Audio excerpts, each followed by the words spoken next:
तो क्या भारत और चीन के बीच आपसी संबंधों को लेकर एक नए चैप्टर की शुरुआत हो चुकी है? क्या दोनों देश अपने करीब 7 दशक पुराने विवादों को पीछे छोड़ने को तैयार हो रहे हैं? रूस के शहर कजान में मोदी जिनपिंग के बीच बड़ी मुलाकात हुई है। दोनों नेताओं में यह महामुलाकात करीब 5 साल बाद हुई है। हम आपको सीधे उस मीटिंग की तस्वीर दिखाते हैं जिसमें दोनों नेता बेहद ही गर्मजोशी से मिले और फिर दोनों देशों के बीच द्विपक्षीय बातचीत भी हुई। इस मुलाकात से दोनों देशों के बीच 4 सालों से सीमा पर जारी तनाव खत्म होने के भी आसार बढ़ते नजर आ रहे हैं। दोनों नेताओं ने विकास में एक दूसरे से हाथ मिलाया और फिर मोदी जिनपिंग के बीच करीब 1 घंटे तक बातचीत हुई, जिसमें मोदी ने सबसे बड़ी बात कही। वो युद्ध नहीं बल्कि डायलॉग और डिप्लोमेसी के समर्थक हैं। सीमा पर पेट्रोलिंग को लेकर मोदी ने बयान दिया, जिसकी चर्चा भारत से लेकर चीन तक की मीडिया में पिछले 2 दिनों से चल रही है। मोदी ने कहा कि लद्दाख मुद्दे पर आम सहमति का स्वागत करते हैं। पीएम मोदी ने कहा कि सीमा पर शांति और स्थिरता बनाए रखना हमारी जिम्मेदारी है। चीनी राष्ट्रपति शी जिनपिंग ने भी दोनों देशों के बीच सकारात्मक माहौल बनाए रखने की मंशा जाहिर की है।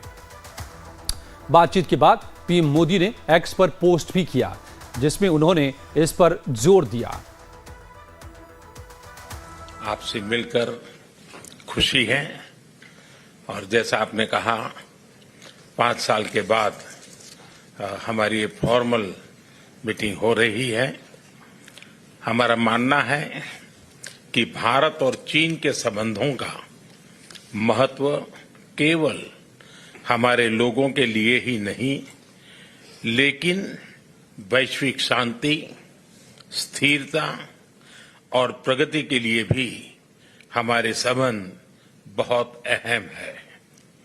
एक्सेलेंसी, सीमा पार पिछले 4 वर्षों में उत्पन्न हुए मुद्दों पर बनी सहमति का हम स्वागत करते हैं। सीमा पर शांति और स्थिरता बनाए रखना हमारी प्राथमिकता रहनी चाहिए।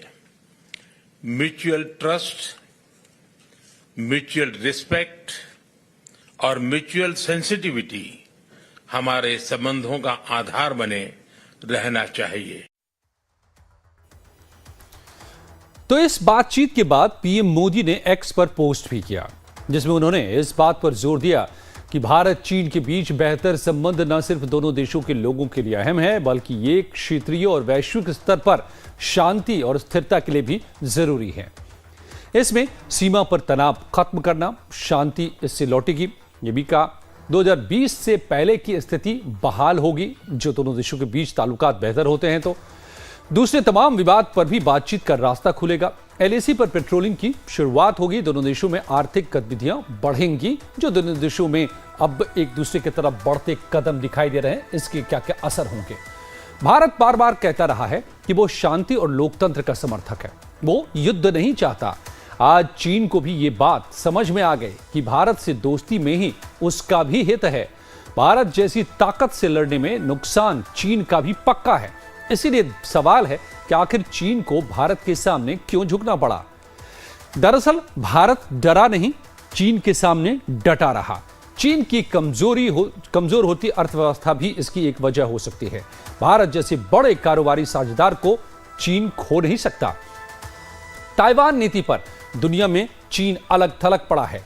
क्वाड जैसे खतरे को कमजोर करने की भी मंशा रही है।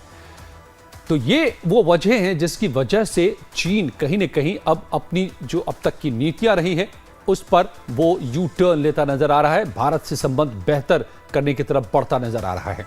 कहा जा रहा है कि मोदी और जिनपिंग के बीच जो ये बड़ी मुलाकात हुई है, 4 सालों से 2 बड़े पड़ोसी देशों के रिश्तों पर जमी जो बर्फ है वो पिघली है। इसमें भारतीय अधिकारियों के साथ साथ रूसी राष्ट्रपति पुतिन ने भी बड़ी कोशिश की है। सूत्रों के मुताबिक मीटिंग के लिए रूस ने अहम भूमिका निभाई। रूस ने दोनों देशों से संबंध सुधारने की अपील की। चीन ने आक्रामकता में कमी कर तेवर नरम किए। 25 जुलाई को दोनों देशों के विदेश मंत्रियों की बैठक हुई। विदेश मंत्रियों की बैठक में मोदी जिनपिंग मुलाकात पर मुहर लगी। अजित डोभाल और चीनी विदेश मंत्री की बैठक में एजेंडा तय हुआ। 2022 से जब से रूस ने यूक्रेन पर हमला किया, तभी से अमेरिका समेत तमाम पश्चिमी देशों के ग्रुप ने रूस को दुनिया में अलग थलग करने की बड़ी कोशिश की, जिसने न सिर्फ रूस को राजनीतिक तौर पर नुकसान पहुंचाया बल्कि रूस के आर्थिक सेहत पर भी चोट किया। और माना जा रहा है कि अमेरिका की इसी रणनीति का जवाब देने के लिए पुतिन ने भारत और चीन के बीच दोस्ती कराने का प्लान तैयार किया। समझिए कि पुतिन का प्लान क्या था। अमेरिका को चुनौती देने के लिए पुतिन ने महामुलाकात करवाई। भारत चीन को साथ लाकर अमेरिका को ताकत दिखाने का भी मकसद है। यूक्रेन पर रूस को अलग थलग करने की अमेरिकी चाल को भी इस कदम के जरिए जवाब देने का एक इरादा है। ब्रिक्स में 40 देशों को शामिल कराने के प्रस्ताव से भी यूएस को एक संदेश है। ब्रिक्स की ताकत बढ़ाकर अमेरिका पर दबाव बढ़ाने की भी कोशिश है। तो साफ तौर पर जो बड़े देश अपनी चलाने की दुनिया भर में बात करते रहे हैं, उस पर कहीं न कहीं ब्रिक्स के मंच से एक बड़ा संदेश दोनों और कहें तो तीनों नेताओं ने दिया है। इसमें 3 प्रमुख हैं ब्रिक्स देशों में, भारत, चीन और रूस। और हमारे साथ इस वक्त चर्चा के लिए 2 खास मेहमान हैं। पीके सहगल साहब हैं, रक्षा विशेषज्ञ, और मोहम्मद अमीन साहब हैं, विदेश मामलों के जानकार। आप दोनों का बहुत बहुत स्वागत है लाइव टाइम्स के मंच पर। सहगल साहब, आपसे मैं शुरुआत करूं। ब्रिक्स के मंच पर 5 साल बाद न सिर्फ हाथ मिलाते हैं बल्कि करीब 1 घंटे तक बातचीत करते हैं पीएम मोदी और शी जिनपिंग। ये क्या संदेश है दुनिया को और कितना कदम आगे बढ़ा भारत और चीन का संबंध? शी जिनपिंग, ये क्या संदेश है दुनिया?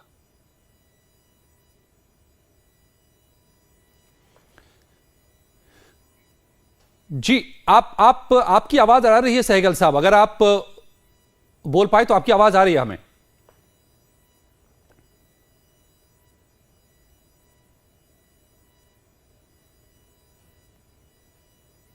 ओके, मोहम्मद आमीन साहब, क्या आप मुझे सुन पा रहे हैं? तो आपसे मैं यही सवाल करता हूं कि पहले तो अपने आप में यह मुलाकात काफी अहम है, जो तस्वीर इस वक्त दिखा रहे हैं हम शी जिनपिंग पीएम मोदी की। क्या कहेंगे आप, कितनी अहम मुलाकात दोनों देशों के संबंधों के मद्देनजर?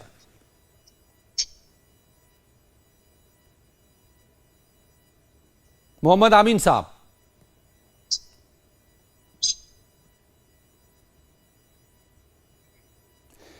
साफ तौर पे ये तस्वीर जो आप इस वक्त देख रहे हैं, जिसमें शी जिनपिंग और प्राइम मिनिस्टर मोदी हाथ मिला रहे हैं और गर्मजोशी भी दिखाई पड़ी इस मुलाकात में, जो कहीं ना कहीं डिप्लोमेटिक रिलेशंस में और ऐसी मुलाकातों में काफी अहम माना जाता है, जो बॉडी लैंग्वेज की बात अक्सर होती है।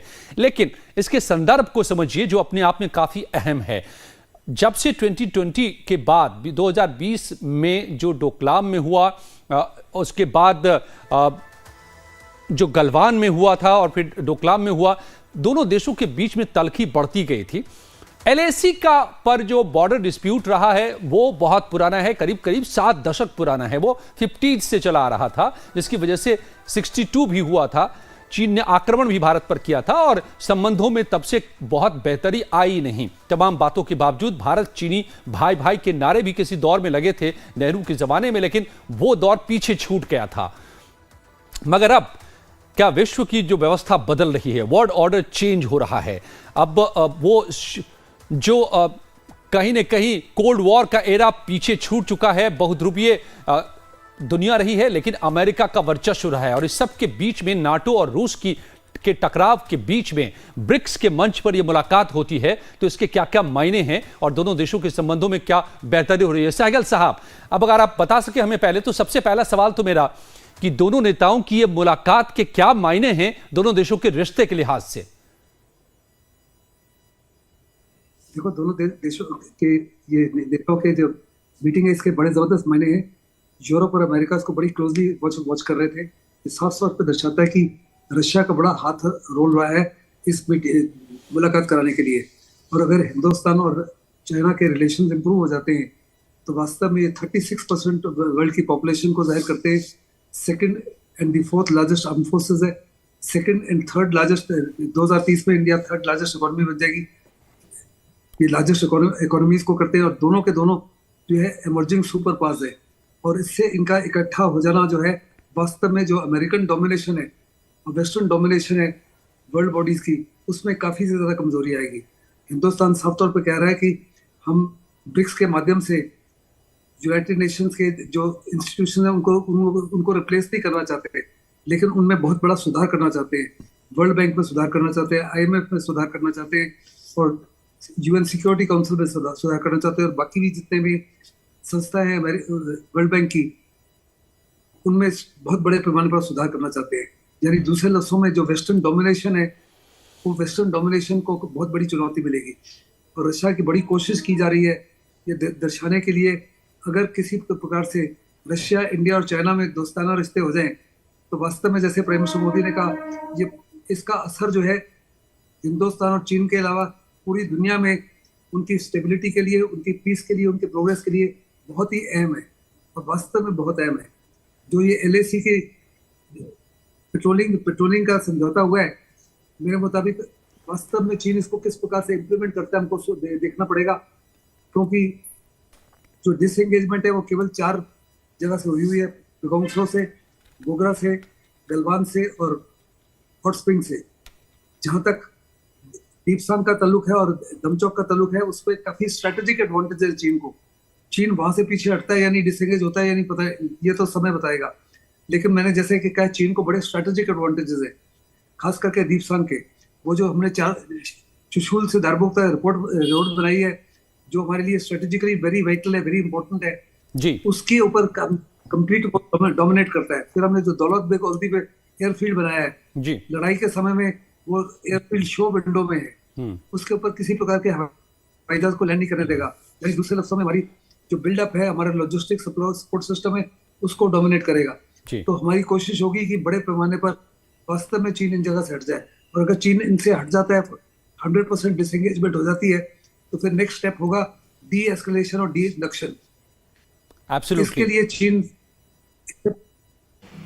इसके लिए एक्सेप्ट करेगा या नहीं करेगा मैं नहीं जानता, लेकिन ये आने वाले वक्त में और चीजें साफ होंगी तो पता चलेगा।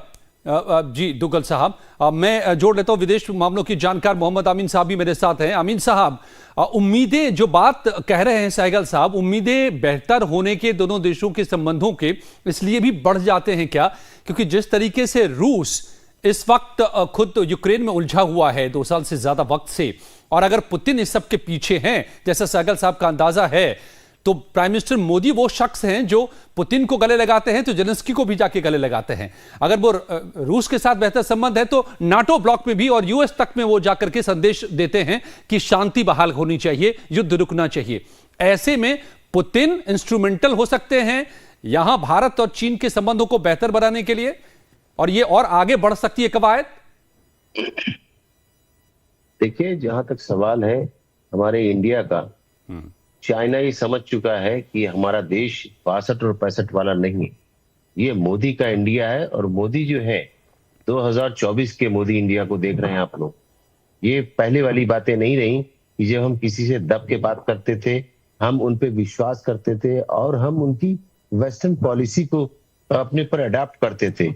अब हमारी हम वेस्ट को देखते हैं ना हम ईस्ट को देखते हैं। अब हमारी इंडिया की स्वतंत्र पॉलिटिक्स है, स्वतंत्र विचार है और स्वतंत्र पॉलिसी है विदेश मंत्रालय की। और आप देखिए मोदी जी जहां जाते हैं वो अपना सिक्का जमा के आते हैं। आप देखिए कि ये क्यों ऐसा डेवलपमेंट हुआ। डेवलपमेंट इसलिए हुआ कि उधर ईरान है, उधर रशिया है और उधर चाइना है। इन लोगों की बातें हो रही थी, उसके साथ कोरिया भी आया, इनसे मिलके गया और इन लोगों की अपनी बातें हुई हैं। अब ये देखिएगा एक ग्रुप बन जाएगा, जी मैंने ईस्ट का बनेगा और उधर वेस्ट का। और ये कहना इसमें कोई दो राय नहीं है कि ब्रिक्स सम्मेलन ने बहुत मजबूती दी है इनके विचारों को, इनकी बातों को, जबकि इनका थीम भी यही है कि हमें जो है डेवलपमेंट और सिक्योरिटी की बात करनी है, जिसमें हमारे मोदी शांति की बात करते हैं। G20 में भी उन्होंने एजेंडा रखा था कि हम आतंकवाद को खत्म करेंगे और हम विश्व में शांति लाएंगे, और साथ में अपने कॉरिडोर का भी, जो मिनट से सब साइन हो गए थे। अब देखिए आप यहाँ पर कि ये जो बातें चल रही हैं, इसमें हर तरीके से हमारा जो इंडिया है, अब चाहे वो सैनिक स्तर पे हो चाहे वो आर्थिक स्टेज पे हो, चाहे वो सोशल में हो, हर जगह हमारा इंडिया जो है टॉप पे जा रहा है, क्योंकि मोदी जी की पॉलिसी ऐसी है। याद होगा, आपने सुना होगा, पहले कहा जाता था कि साहब जो दुनिया की ताकतें हैं उनमें आपको सुनने को मिलता था कि ये अमेरिका है, चाइना है और रशिया है। आज आप सुनेंगे तो हर आदमी कहता है कि अमेरिका है, चाइना है और इंडिया है। इंडिया एक बहुत डेवलप कंट्री हो चुका है, उसकी विश्व स्तर पे मान्यता हो गई है। हर तरीके से आप देखिए, जिसका साइन आपको देखने को मिल रहा है कि यूक्रेन भी गए, रशिया भी गए, और आज देखिए इंडिया के अंदर जो ईरान का एम्बेसडर है, वो राजदूत, वो भी कह रहा है, कह रही कि अगर इंडिया, मोदी जी इसमें बीच में पड़ जाएंगे तो मैं समझता हूँ इसराइल और ईरान की भी जो मध्यस्थता है करने से वहां भी लड़ाई में शांति आएगी।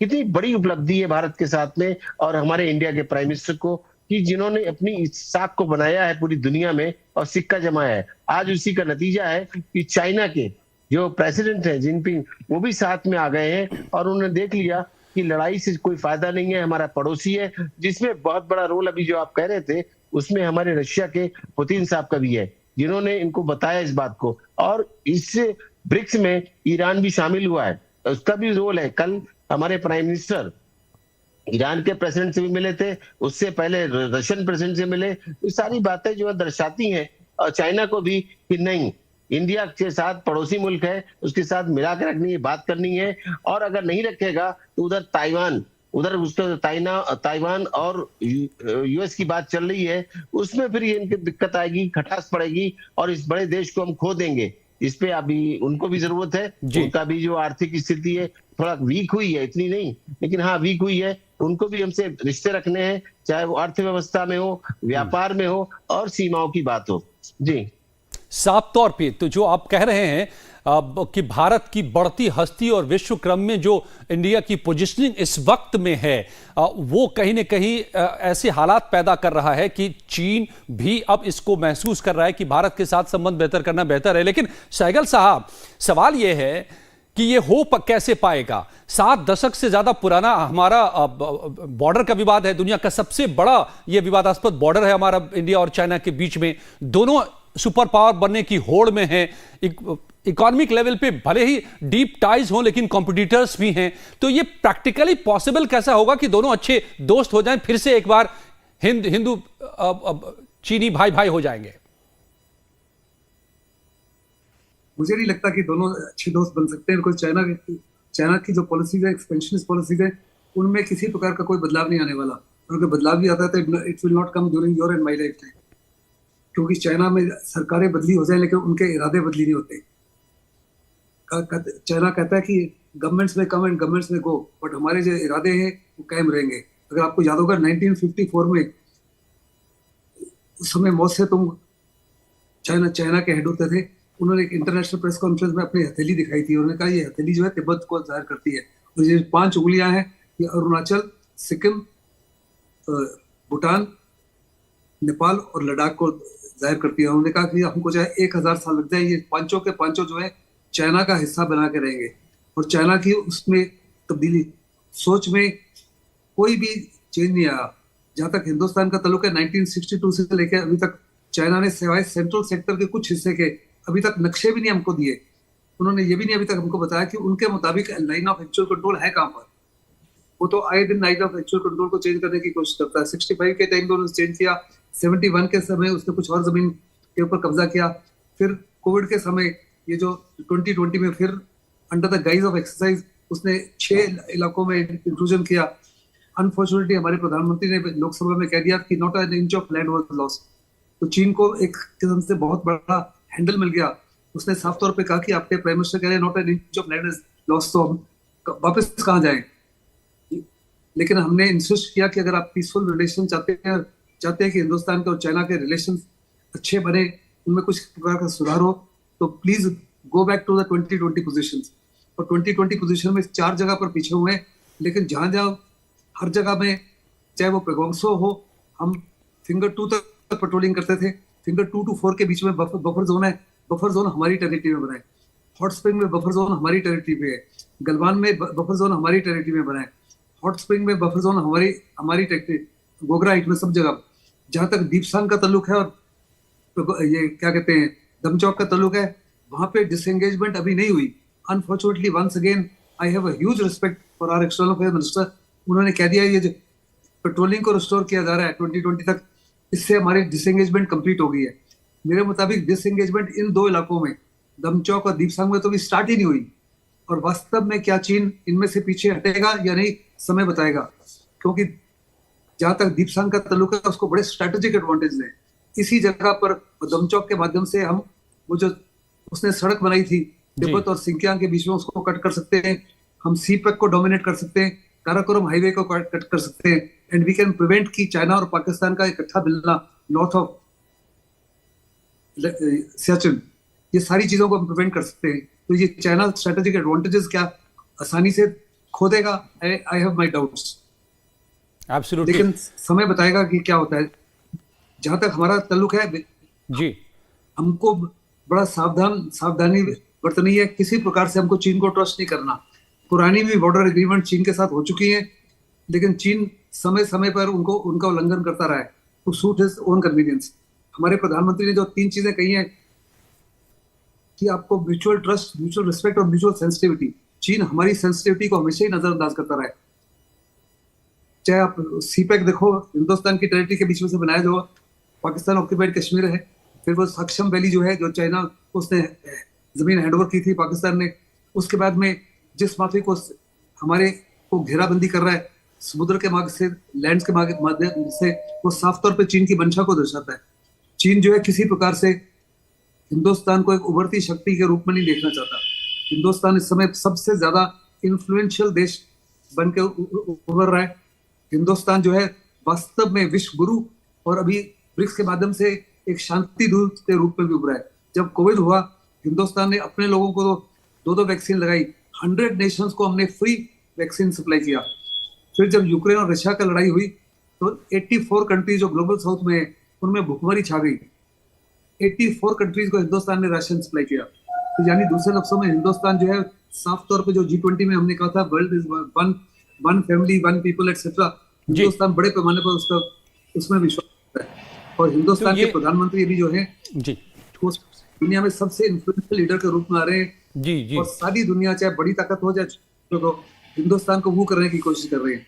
और दुनिया आज एक्सेप्ट करती है कि अगर मिडिल ईस्ट में शांति होती है या यूक्रेन रशिया के युद्ध में शांति आती है, तो हिंदुस्तान का बहुत बड़ा उसमें रोल होगा। बिल्कुल बिल्कुल। समय कम हो रहा है। एक छोटा सा रिएक्शन आमीन साहब आपसे इस पर, जो सहगल साहब कह रहे हैं कि पेचीदगियां भी बहुत सारी है, बहुत ज्यादा उम्मीदें हम नहीं पाल सकते।